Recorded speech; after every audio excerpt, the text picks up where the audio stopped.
En el Nuevo Testamento de su Biblia busque la Epístola de Santiago, capítulo 1, los versos 19 y 20. Por tanto, mis amados hermanos, todo hombre sea pronto para oír, tardo para hablar, tardo para irarse, porque la ira del hombre no obra la justicia de Dios. Pero brevemente quiero que note el verso 18. Él de su voluntad nos hizo nacer por la palabra de verdad, para que seamos primicias de sus criaturas. Este versículo habla del nuevo nacimiento que cada genuino creyente ha experimentado. Y yo confío, amigo oyente, en que usted ya haya experimentado ese nuevo nacimiento. Hoy se habla mucho acerca del nuevo nacimiento. Muchas personas dicen que han nacido de nuevo. Y una de las maneras en que usted puede decir si una persona ha nacido de nuevo es si ve un cambio radical en la forma en que esa persona vive. Permítame decir algo muy claramente. Si usted en verdad ha nacido de nuevo, su comportamiento también será nuevo. Pablo lo dice de la siguiente manera: de modo que si alguno está en Cristo, nueva criatura es. Las cosas viejas pasaron, y aquí todas son hechas nuevas. Escúcheme, y escúcheme bien. Si su religión no ha cambiado su vida, es mejor que cambie de religión.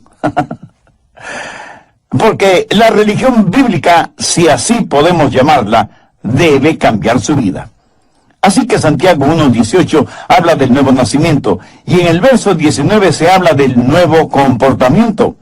Se cuenta que algunos hombres estaban hablando acerca de las nuevas traducciones de la Biblia, y uno de ellos dijo: a mí me gusta más la traducción de mi madre. Los demás le dijeron: pues no sabíamos que tu mamá era una persona tan erudita. ¿Cómo traduce ella la Biblia? Y el hombre contestó: mi madre traduce la Biblia en el vivir cotidiano. Todos se quedaron en silencio, pensativos, y yo creo que todos necesitamos traducir la Biblia en nuestras acciones diarias. Santiago habla acerca de 3 áreas pertinentes de nuestro comportamiento. Son instrucciones que el apóstol nos da porque somos nacidos de nuevo. Veamos otra vez el verso 19. Por esto, mis amados hermanos, todo hombre sea pronto para oír, o sea, sintonícese. Tardo para hablar. Eso quiere decir, baje la voz. Tardo para irarse, lo cual quiere decir, sea agradable. Así que veamos primero, sintonícese. Pronto para oír. Listo para escuchar lo que Dios tiene que decirnos individualmente. Parece que algunas personas son completamente sordas o que escuchan solo lo que les conviene y no oyen la voz de Dios porque sus oídos espirituales están fuera de sintonía. La Biblia dice que debemos ser prontos para escuchar, pero no dice que debemos escuchar todo lo que se dice. Hay cosas que no debemos oírlas. En Marcos 4:24 leemos: mirad lo que oís. Usted no necesita oír todo lo que se dice. Usted no necesita hacer de sus oídos tarros de basura en donde todo el mundo bota sus chismes y sus habladurías. Usted no necesita escuchar cada filosofía humanista y pagana. Por eso Jesús dijo: mirad lo que oís. Cuando Santiago habla de ser prontos para oír, ¿qué quiere decir? Que hay que ser rápidos para captar los impulsos del Espíritu Santo, rápidos en escuchar la palabra de Dios, rápidos en oír la voz de Dios. ¿Está usted listo para oír la voz de Dios este momento? El problema con mucha gente es que no está escuchando. No es que Dios no esté hablando. El problema es que nosotros no estamos escuchando. Dios nos habla por medio de su palabra, la Biblia. ¿Tiene usted una Biblia? ¿La lee? ¿La conoce? ¿La estudia y medita en ella? Si su respuesta es no a estas preguntas, ¿por qué no? ¿Usted dice ser cristiano? La Biblia es la palabra de Dios para usted. Por lo tanto, no es paradójico que usted quiere conocer la voluntad de Dios, pero no lee su palabra ni su corazón está listo para escuchar su voz. Tengo aquí 5 preguntas que quiero que se las haga a usted mismo. Primera, ¿hay una lección que debo aprender? Segunda, ¿hay una bendición que debo disfrutar? Tercera, Hay un mandamiento que debo obedecer. Cuarta, hay un pecado que debo evitar. Y quinta, hay una verdad que debo llevar y compartir. Verá, Dios me ha llamado a mí para predicar. Y no lo digo por vanidad ni orgullo. Dios me ha dado la habilidad y la sabiduría espiritual para predicar su palabra. Si no fuera así, yo sería un usurpador de una extraordinaria responsabilidad a la que Dios me ha llamado. Y la Biblia me dice que debo ser sumamente cuidadoso con lo que predico. El apóstol Pedro dijo, si alguno habla, hable conforme a la palabra de Dios. Pero así como es mi responsabilidad el hablar conforme a la palabra de Dios, es su responsabilidad, amigo oyente, el estar preparado para escuchar el mensaje de la palabra de Dios. Tengo el derecho de esperar que usted esté preparado para oír, así como usted tiene el derecho de esperar el que yo esté preparado para predicar. ¿No le parece? Sí, yo sé que no soy el mejor predicador del mundo y estoy muy convencido de esa realidad. Sé que hay muchos otros siervos predicadores que son verdaderos eruditos bíblicos, pero escúcheme, aunque sé que otros pueden predicar mejor que yo, nadie, absolutamente nadie puede predicar un mejor evangelio, porque el evangelio es uno solo. Y si alguien cree el evangelio de los falsos maestros, pastores y profetas, la Biblia dice, sea anatema. Dios habla por medio de las Escrituras. Dios habla por medio de mensajes como este que está escuchando. Dios habla por medio de su Espíritu Santo. Por eso la Biblia dice, el que tenga oídos para oír, oiga. Muchos no han aprendido a estar quietos y a escuchar lo que Dios diga en los momentos de meditación, de devociones personales. Ahora tengo una advertencia. Cuando usted tiene realmente su momento devocional con Dios, el diablo le atacará con toda la artillería del infierno, porque él no quiere que usted tenga esa comunión espiritual, ese compañerismo íntimo con Dios. Él no quiere que usted aprenda a decir, habla, Señor, que tu siervo escucha. ¿Le gusta a usted conversar con alguien que acapara la conversación? Muchos de nosotros somos egoístas cuando se trata de la oración. En vez de tratar de escuchar a Dios, queremos, casi demandamos que Dios nos escuche. En la sociedad actual en la cual vivimos, nos hemos llenado de tanto ruido infernal y mundano que casi desconocemos lo que es un tiempo de quietud, de silencio en la presencia de Dios. Y cuando visitamos Israel, al cruzar por unos campos de pastoreo, el guía nos dijo, a estos campos vienen los pastores con sus ovejas para que se alimenten, exactamente como lo hacían los pastores hace ya más de 2000 años, pero con una diferencia. Los pastores de antaño por lo general tenían una flauta, en la cual interpretaban hermosas melodías mientras las ovejas se alimentaban.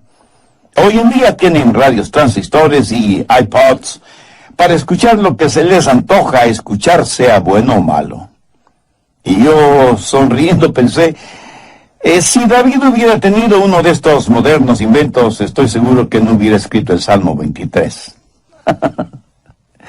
Santiago, en primer lugar, nos dice que el nuevo nacimiento da como resultado un nuevo comportamiento, que debemos estar sintonizados a la voz de Dios y que debemos ser prontos para oír.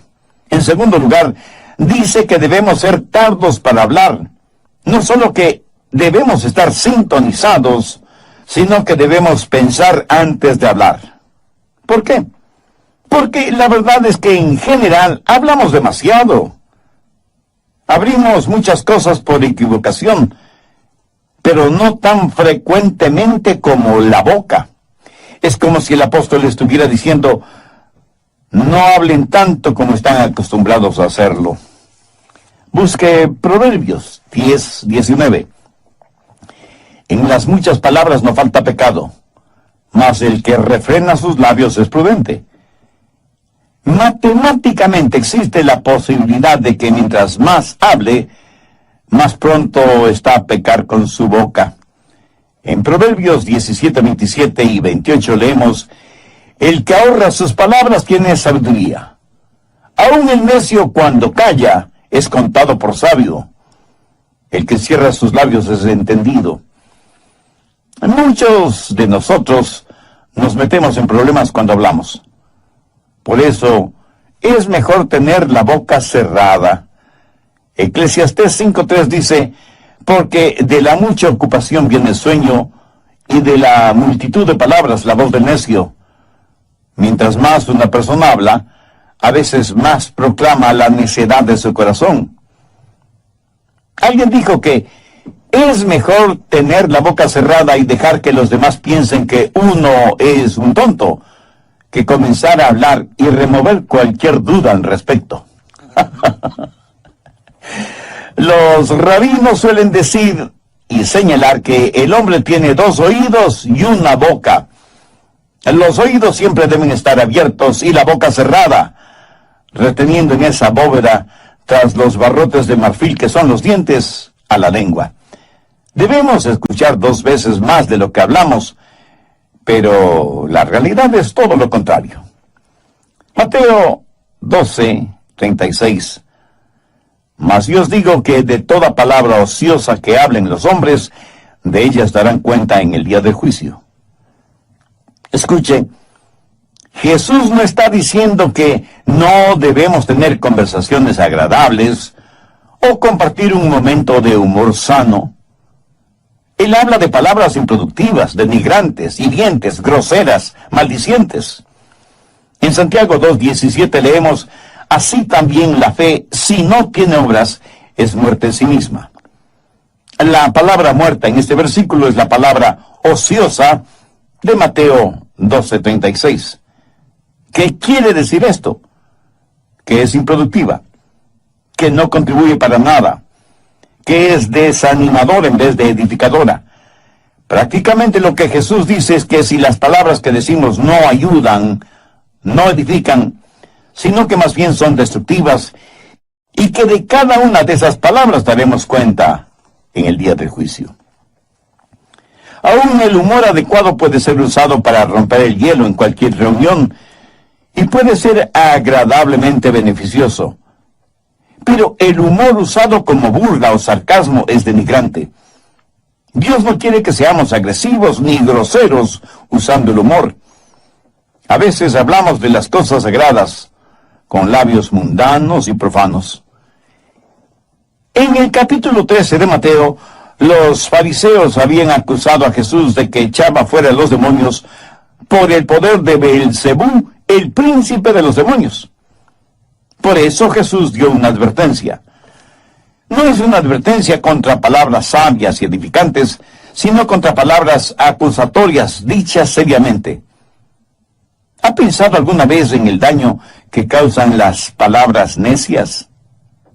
¿Sabe cuántos hogares han sido destrozados por palabras y expresiones inconvenientes? ¿Cuánta gente inocente ha sido enviada a la cárcel por las palabras deshonestas o el testimonio falso de otros? ¿Cuántos corazones han sido destrozados por promesas o palabras falsas? ¿Cuántas iglesias se han dividido por las palabras de unos contra otros? ¿Cuántas almas se han perdido porque la gente no ha aprendido a controlar sus lenguas? Una de las marcas de una persona nacida de nuevo es que su lengua está bajo el control del Espíritu Santo. Y la misma Biblia que nos dice que seamos prontos para escuchar, nos dice que debemos ser tardos para hablar. Y las dos cosas son mutuamente incompatibles. Hay una antigua rima infantil que dice, el viejo búho vivía en un roble, mientras más veía, menos hablaba. Mientras menos hablaba, más escuchaba. ¿Y por qué no podemos ser como ese viejo búho? ¿Lo ve? Ese sabio búho había aprendido a escuchar.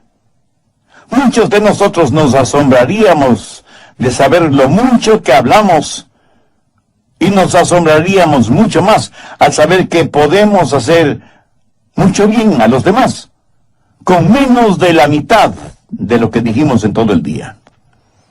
Salmo 141:3. Pon guarda a mi boca, oh Jehová, guarda la puerta de mis labios. Esta es una sabia manera de pedir ayuda a Dios para controlar sus palabras, de estar consciente de las cosas que dice. Entonces, Santiago hace énfasis en que las marcas de un nuevo cristiano son, primero, el que haya nacido de nuevo; segundo, que sea pronto para escuchar; y tercero, que sea tardo para hablar y para irarse. No solo debe estar en sintonía y bajar la voz, sino que debe ser agradable. Y el ser agradable no es más que la suma, el amalgamiento de las dos primeras características. Cuando una persona comienza a escuchar más y hablar menos, afecta su temperamento porque aprende a controlar su corazón. Porque cuando sus pensamientos son controlados y su lengua es controlada, entonces su temperamento es controlado. Por eso Santiago dice que debemos ser lentos para la ira. Tal vez los jovencitos modernos no sepan lo que ira significa. Sencillamente significa perder control de su temperamento. Por eso la advertencia de ser lentos para irarse. Nunca debemos perder nuestro temperamento. Pero ¿sabe una cosa? En verdad no es que perdemos nuestro temperamento. Más bien, lo encontramos. La Biblia nos dice que nunca debemos enojarnos. Y quiero que entienda esto muy claramente. Veamos lo que dice Efesios 4:26. Airaos, pero no pequéis. Es pecado cuando su enojo se transforma en ira. Jesús se enojó, pero no pecó. Algunos piensan que Jesús nunca se enojó. Algunos piensan de él como si hubiera sido un robot espiritual, con leche en vez de sangre en sus venas. Jesús, el Dios hombre y el hombre Dios, se enojó. Busque Marcos 3:5.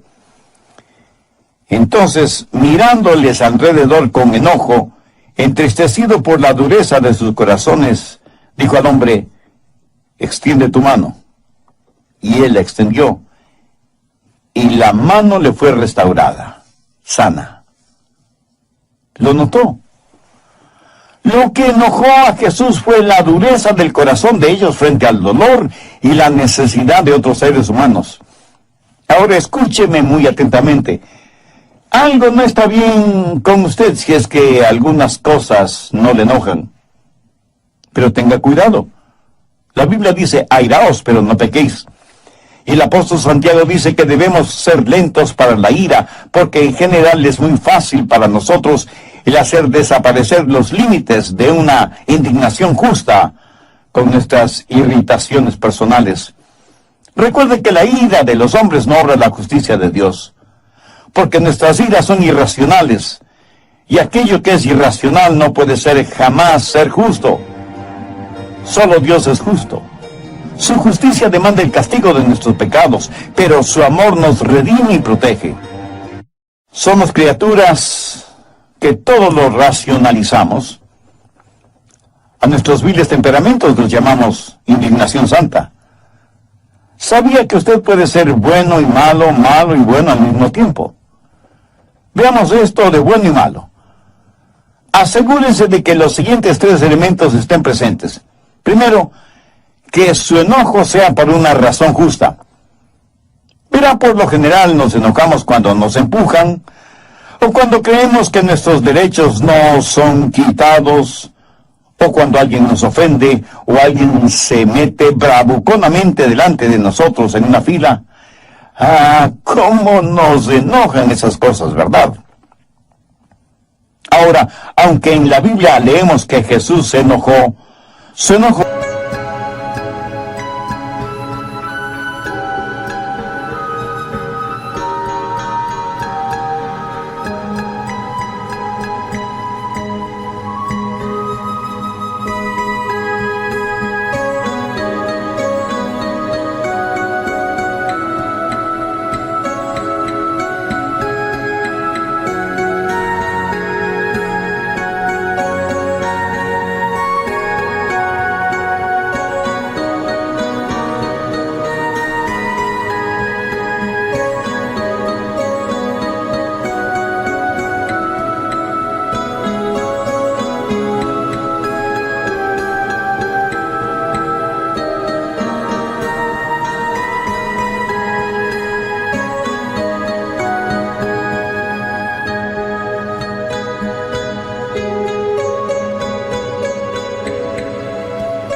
siempre fue justificado. No hay ninguna expresión derogatoria contra otras personas, excepto los fariseos y los publicanos. Pero cuando Jesús en forma personal fue maltratado, insultado, golpeado y finalmente crucificado, jamás pronunció una palabra de enojo. Más bien desde la cruz dijo a su Padre que perdonara a aquellos que le hicieron lo que le hicieron, porque no sabían lo que hacían. La mayoría de nosotros nos enojamos cuando alguien nos hace daño. Jesús se enojó cuando vio sufrir a otros seres humanos. Cuando usted se enoje, asegúrese de que su enojo es justo y por la razón adecuada. Segundo, que su enojo sea por una causa justa. Jesús, por lo general, no se enojó con los individuos porque él amaba a las personas. Jesús se enojó contra instituciones y ritos y pecados, no contra el pecador. Usted puede enojarse por el daño que le han hecho, pero no contra quienes le hicieron ese daño. Pero eso es exactamente lo que hacemos. Nos enojamos con las personas. Y si bien es cierto que Jesús se enojó frente a corazones endurecidos y demostró físicamente su enojo contra los que habían hecho de la casa de su padre un mercado de ladrones, sin embargo, él fue compasivo y tierno con aquellos que estaban esclavizados por sus pecados. Tanto es así que le llamaron amigo de pecadores. Permítame decir algo a los jóvenes predicadores que seguramente están escuchando este programa. Espero que en sus ministerios ustedes prediquen contra el licor, drogas, pornografía, homosexualismo y todo lo demás, pero que lo hagan con firmeza y con convicción, no carente de compasión. Prediquen firmemente, contundentemente contra el pecado, pero amen profundamente al pecador.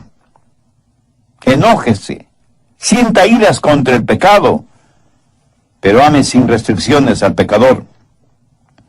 Porque eso es exactamente lo que el Señor Jesucristo hizo, y nosotros, si somos hijos suyos, no debemos hacer menos.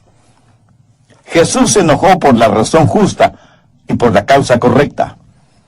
En tercer lugar, se enojó de la manera adecuada. Su enojo le hizo parte de la solución, sin agrandar más el problema.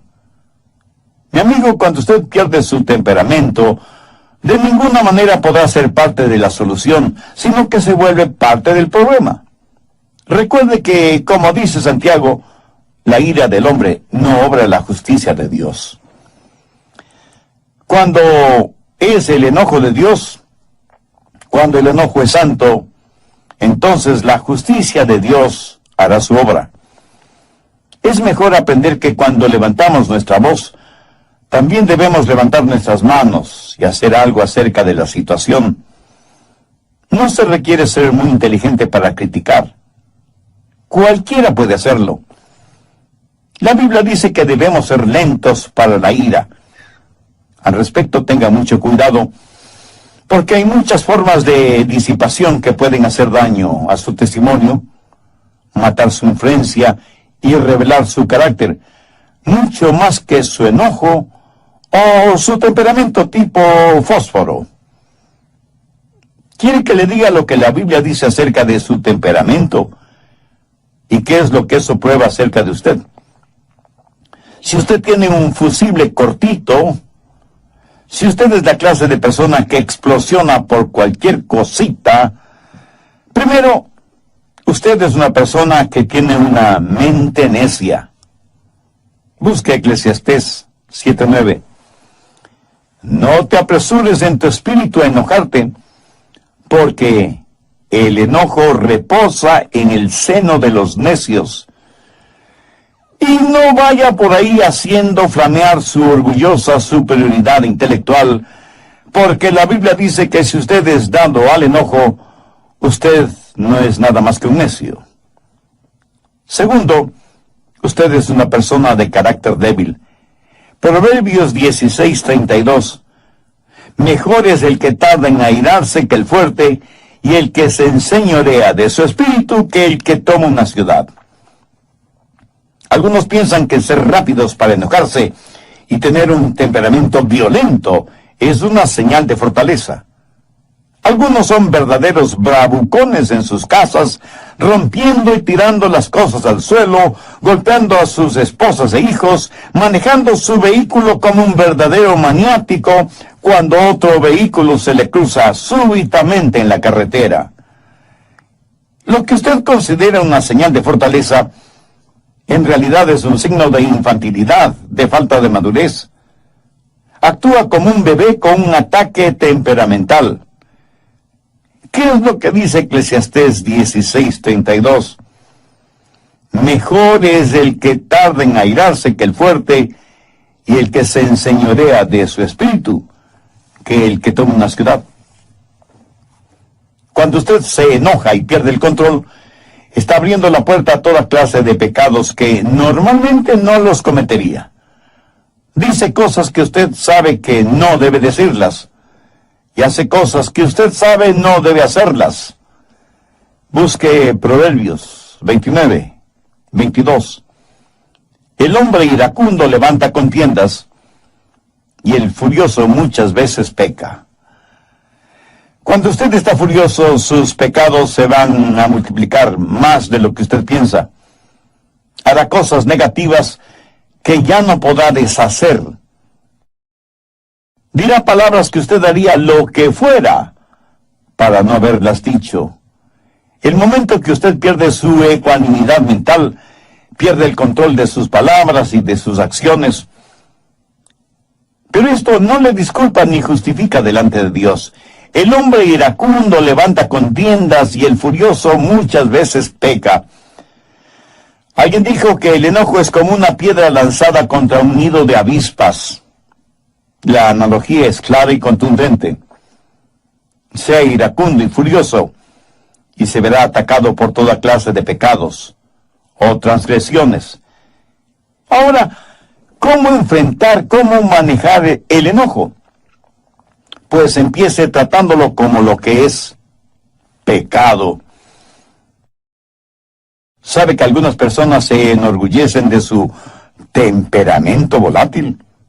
Y no solo que se enorgullecen, sino que lo razonan, lo justifican y dicen: es que todos en nuestra familia somos...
pelirrojos. Mi amigo, es un mito científico aquello que el color del cabello determine el temperamento. Otros, en cambio, dicen, mi carácter es hereditario, lo temperamental, lo heredé de mi padre. Eso puede ser cierto si es que su padre es el diablo. Y unos cuantos más dicen, mis explosiones temperamentales son muy rápidas, me calmo casi enseguida. Un hombre con una subametralladora dispara indiscriminadamente contra una multitud. Ese acto dura solo unos segundos, pero ha dejado muertos y heridos. Y no solo se ha perdido vidas humanas, sino que muchos hogares quedan destrozados. Tratamos de razonar, justificar nuestro enojo, nuestro temperamento. A veces hasta lo minimizamos y hacemos bromas como si fuera algo gracioso. El enojo no es una debilidad, es una maldad. Un temperamento violento tiene que ser visto como un temperamento vil. Y aunque usted no lo crea, lo que usted dice y actúa bajo la influencia de su enojo y su temperamento volátil, eso es lo que usted es. Porque todo esto que está dentro de usted sale a la superficie. ¿Quiere saber lo que hay en su corazón? Pues ponga atención a lo que dice y hace en un momento de enojo. Si usted está lleno de Jesús, Jesús le saldrá hasta por los poros de la piel. Y permítame decirle algo más. Usted no puede juzgar a una persona por lo que es.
Por sus acciones, porque esa persona puede haber planificado esas acciones.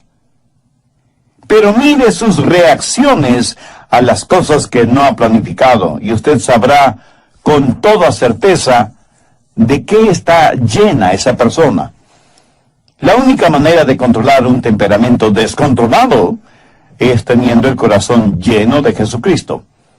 Como usted ya se habrá dado cuenta, Santiago es eminentemente práctico al aconsejar. Y aquí encontramos una pequeña pero fuerte cadena de 3 eslabones: sintonizar, bajar la voz y ser agradable. Verá, cuando comienzo a escuchar, cuando dejo de monopolizar la conversación, entonces aprendo a controlar mi temperamento, porque mis pensamientos y mis palabras tienen una forma de animar mi espíritu. ¿Sabía que usted puede animar a su espíritu con sus propias palabras? ¿Sabe que cuando verbaliza cosas buenas, usted se siente bien? Y que cuando verbaliza cosas negativas, usted se siente mal. Muchos de ustedes, si tienen la tendencia a argumentar con su cónyuge, por lo menos sea cuidadoso o cuidadosa con sus palabras. Se sorprendería al saber cómo sus palabras controlan su espíritu. Muchas veces hablamos sin pensar, pero después de que hemos dicho ciertas palabras, la palabra áspera hace subir el furor. Así que cuando escucha más y habla menos, descubrirá que tiene más control sobre su espíritu. Una palabra descomedida puede empezar un pleito. Una palabra cruel puede arruinar una vida. Una palabra amarga puede inyectar veneno. Una palabra brutal puede aniquilar una vida. Una palabra comedida será como un remedio. Una palabra gozosa puede iluminar el día. Una palabra a tiempo puede sanar heridas. Una palabra de amor es una palabra bendecida. Y todo esto es posible porque hemos nacido de nuevo. Todo es posible por medio del Señor Jesucristo. Mi amigo, escúcheme. Jesucristo no vino para hacernos personas buenitas. Él vino para hacernos nuevas criaturas. Y estas cosas de las que habla Santiago son los frutos de una persona nacida de nuevo. ¿Ha nacido usted de nuevo? ¿Ha recibido a Cristo en su corazón como Salvador y Señor? El que usted trate de controlar por usted mismo su temperamento es como si usted estuviera tratando de controlar un barril de pólvora en el infierno, o como tratar de controlar su lengua con pegamento, o sus pensamientos sin el Espíritu Santo. Entonces, primero, usted necesita una nueva naturaleza, necesita nacer de nuevo. Dios le ama y tiene un plan para su vida. Jesús está llamando a la puerta de su corazón porque quiere darle nueva vida y hacerle una nueva criatura. Hace años en el río Mississippi, uno de sus puentes debía ser levantado para permitir el paso de los barcos. El hombre que estaba a cargo de ese puente tenía un trabajo muy importante: mover palancas, girar manijas, apretar botones para poner en funcionamiento los engranajes del puente para levantarlo y bajarlo nuevamente. El puente se movía sobre sus enormes bisagras para permitir el paso de barcos. Luego el encargado bajaba el puente para permitir el paso de los vehículos y los peatones. Un día el hombre trajo a su hijito, quien quería ver qué es lo que hacía su papá y cómo es que el puente trabajaba. El papá hizo su trabajo y los engranajes comenzaron a moverse y a levantar el puente para permitir el paso de un gran barco. Luego tenía que bajarlo rápidamente porque se aproximaba un tren de pasajeros. Pero cuando el puente estaba bajando, su hijito cayó a las aguas del río. El niño gritaba pidiendo que su papá le ayudara. El hombre sabía que no podía abandonar su puesto de trabajo, ni mucho menos los controles del puente. Si lo hacía así, el tren de pasajeros que se acercaba se descarrilaría y se hundiría.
En el río con toda su carga humana y cientos de personas morirían ahogadas y sepultadas en los vagones del tren. El hombre tuvo que tomar una decisión. Se quedó en los controles, bajando el puente para que el tren pudiera pasar con seguridad, mientras con el corazón destrozado veía a su pequeño hijo desaparecer en las aguas del río. Nunca encontraron el cadáver del niño.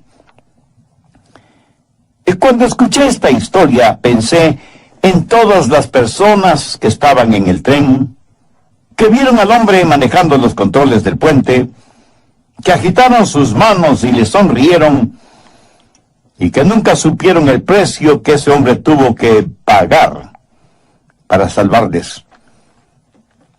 Espero que usted no haga eso con Dios, agitar la mano y sonreírle. Quiero que sepa que Dios puso a su Hijo Jesucristo en la cruz para que usted pueda cruzar con seguridad de la tierra al cielo. Quiero que sepa que Dios ama de tal manera al mundo, y aquí estamos usted y yo incluidos, que dio a su Hijo unigénito para que pagara el precio de la culpa de sus pecados. No los de Jesús, porque Él nunca pecó, sino sus pecados.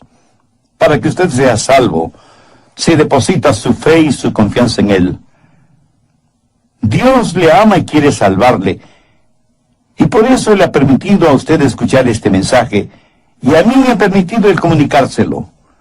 Si usted recibe al Señor Jesucristo como su Salvador, Él le perdonará sus pecados, vendrá a morar en su corazón por medio del Espíritu Santo, le dará una nueva naturaleza, y un día le llevará al cielo para que siempre esté con Él. Mientras tanto, pídale que Él le ayude a ser la clase de persona que Él quiere que usted sea. Pídale que le haga un instrumento útil y de bendición en sus manos, y nunca se avergüence de Él o de su palabra. Y agradezca todo esto en el nombre